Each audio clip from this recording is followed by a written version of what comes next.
नमस्कार, आप देख रहे हैं सिटी पोस्ट लाइव और मैं हूं रवि। बिहार की सबसे चर्चित बांकीपुर विधानसभा उपचुनाव का परिणाम सामने आ चुका है। जन सुराज पार्टी के संस्थापक प्रशांत किशोर ने चुनाव जीतकर बड़ा राजनीतिक संदेश दे दिया है। अब उनकी जीत के बाद राजनीतिक दलों की प्रतिक्रियाएं भी सामने आने लगी हैं। इसी क्रम में राजद सुप्रीमो लालू प्रसाद यादव की बेटी रोहिणी आचार्य ने सोशल मीडिया के माध्यम से प्रशांत किशोर को जीत की बधाई दी और शुभकामनाएं दी हैं। वहीं जीत के बाद प्रशांत किशोर ने बिहार के विकास, रोजगार और पलायन जैसे मुद्दों को लेकर अपनी प्राथमिकताएं गिनाई।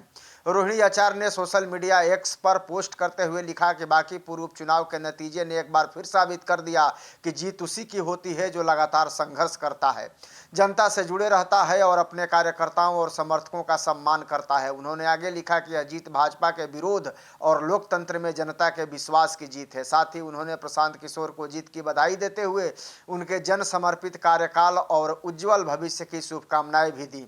उधर जीत के बाद प्रशांत किशोर न बांकीपुर के जनता का आभार व्यक्त किया, बल्कि उन्होंने कहा कि यह सिर्फ उनकी व्यक्तिगत जीत नहीं बल्कि बिहार में बदलाव चाहने वाली जनता की जीत है। उन्होंने कहा कि जिन लोगों ने उन्हें वोट दिया उनका भी वो हृदय से धन्यवाद करते हैं और जिन्होंने वोट नहीं दिया उनका विश्वास जीतने के लिए आगे भी मेहनत करते रहेंगे। प्रशांत किशोर ने कहा कि उनका उद्देश्य केवल विधायक बनना नहीं बल्कि बिहार में विकास के लिए काम करना है। उन्होंने कहा कि हम लोगों को विधायक बनकर ठेका पट्टी नहीं करना है, हमारा लक्ष्य बिहार को आगे बढ़ाना और यहाँ के लोगों को जीवन में सकारात्मक बदलाव लाना है। उन्होंने केंद्र सरकार से भी अपील करते हुए कहा कि प्रधानमंत्री नरेंद्र मोदी जितनी चिंता गुजरात के विकास की करते हैं उतनी ही चिंता बिहार की भी करनी चाहिए। उनका कहना था कि बिहार के लाखों युवाओं को रोजगार की तलाश में दूसरे राज्यों विशेषकर गुजरात जाना पड़ता है। यदि बिहार में उद्योग, रोजगार और बेहतर शिक्षा व्यवस्था विकसित हो जाए तो पलायन की समस्या काफी हद तक खत्म हो सकती है।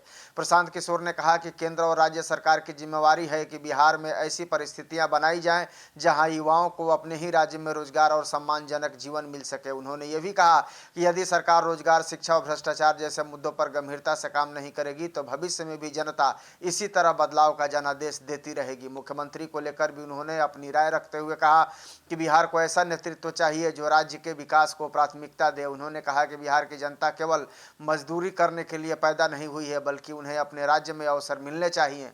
उन्होंने यह भी कहा कि बांकीपुर की जनता ने उन पर जो विश्वास जताया है उस पर वह खरा उतरने का प्रयास करेंगे। प्रशांत किशोर ने भरोसा जताया कि आने वाले 2 से 3 महीनों में बांकीपुर में विकास कार्यों की शुरुआत दिखाई देने लगेगी।